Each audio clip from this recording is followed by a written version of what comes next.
What's the biggest "oh, he actually hates women" moment you've experienced? I met Philip through my roommates. He seemed super chill, laughed at my jokes, asked follow-up questions about my interests, and didn't do that thing where guys immediately try to explain my own hobbies to me. We ended up in the same friend group and started hanging out regularly. At first, everything was totally normal. He'd share memes in our group chat, showed up to game nights with snacks, and generally seemed like a decent human. He even shut down some random dude who was being creepy to Kylie at a concert we all went to. I remember thinking how refreshing it was to meet a guy who actually respected women without making a whole personality out of it. The first tiny red flag happened during a group hangout at Aurora's place. We were watching some Netflix show with a female lead, and Philip kept sighing and checking his phone. When someone asked if he was bored, he just mumbled something about forced diversity and how they're just checking boxes now. I exchanged glances with Kylie but didn't say anything.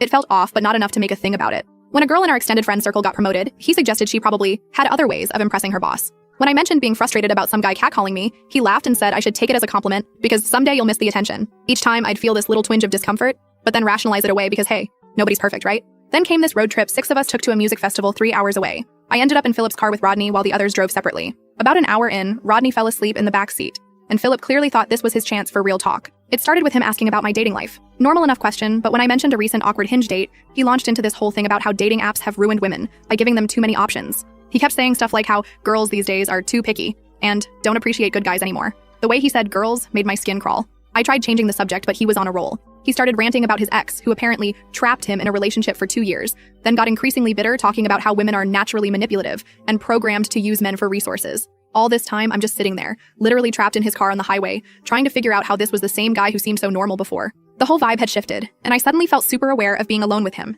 except for sleeping Rodney. I started texting Kylie in our girls' chat with my phone angled away from Philip, just saying how uncomfortable things had gotten. She suggested I pretend to fall asleep too, which I did for the rest of the drive. At the festival itself, I stuck close to the others and avoided being alone with him. But during the headliner set, I got separated from my friends in the crowd. As I was trying to find them, I spotted Philip nearby talking to some guys I didn't recognize. They were all laughing about something, and as I got closer, I heard Philip saying, "Yeah, I brought some girls along, but they're being typical females, complaining about everything. One of them's decent though. Not like most chicks, you know? Actually can hang." I just stood there, processing that he was clearly talking about me as the decent one, the not like other girls exception that apparently made his obvious contempt for women okay. In that moment, everything clicked. All those little comments, the jokes, the eye rolls, they weren't isolated incidents. This was who he actually was. I quietly walked away and found Kylie and Wayne by the merch tents.